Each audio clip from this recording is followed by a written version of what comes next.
Okay, program an offset. So you're A0 and you do the same thing with measure. If you hold the measure in, it'll tell you what the offset is. But if you want to take away like -5 cents, you just go like -8 cents and hit shift, measure, shift, reset. So then it went to negative and hit octave up and down again. Okay.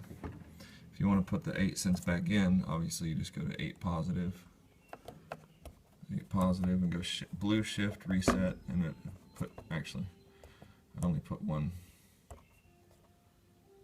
Okay. If you want to put the positive back in, just do the same thing. Okay. I accidentally did one too many. There you go.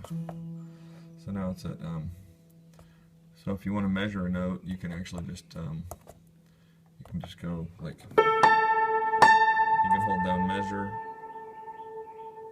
and let go, and it'll be 22, it'll tell you what the offset is.